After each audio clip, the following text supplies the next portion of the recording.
There's been a lot of speculation about what prompted North Korea's willingness to engage in dialogue. Factors include the sanctions against it, fear of war, and wanting to be recognized as a normal state.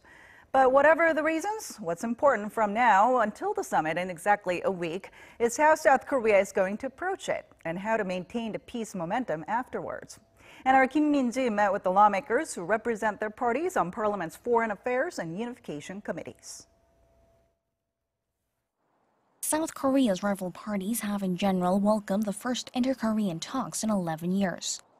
Lawmaker Kim Kyung-hyup of the ruling Democratic Party of Korea has praised the Moon Jae-in administration's efforts to foster momentum for peace on the peninsula by maintaining pressure on North Korea while at the same time leaving the door open for dialogue. He also applauded the government for being able to set the tempo with the U.S. to prevent a military confrontation and for delaying the allies' joint military drills. Now what's important is how regional players involved restore trust that's been lost. The increased sanctions against North Korea for its provocations over the past 10 years or so have stoked intense mistrust. Therefore, each side could demand that the other give way first. For any progress toward denuclearization, time is important, and it cannot be rushed. We need to be able to control the situation at our pace and support talks between the U.S. and the North. If any agreement is reached, we need a system that can oversee whether it's being abided by. The Conservatives, meanwhile, have been taking a more hardline approach and have been pretty pessimistic about the recent developments. Lawmaker Yoon Young-suk of the main opposition Liberty Korea Party stressed that the North could be cheating the international community again and said we can't let down our guard. Until progress is made toward complete denuclearization, he says no carrots, because the North could be hiding its true intentions. It is a kind of temporary calm before the storm. We must achieve a complete and irreversible denuclearization of North Korea. But North Korea is more likely to use the tricks in its nuclear dismantlement process.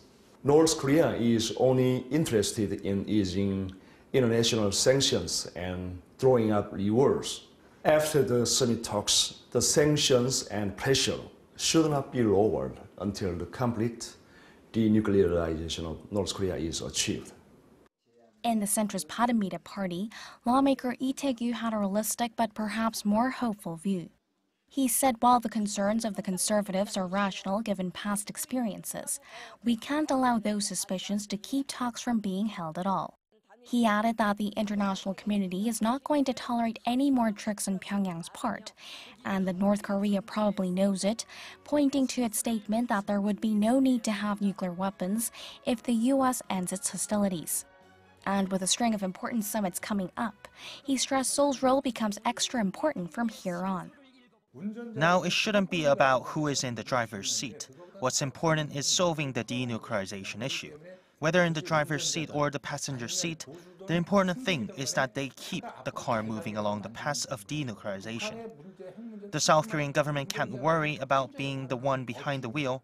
It needs to foster a peaceful atmosphere and build a bridge for the other regional players involved to play their roles.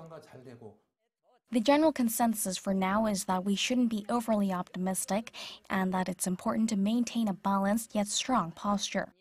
That meaning Seoul should reassure the North of its security in return for denuclearization, but make clear that any tricks will be met with stronger sanctions and pressure from the international community.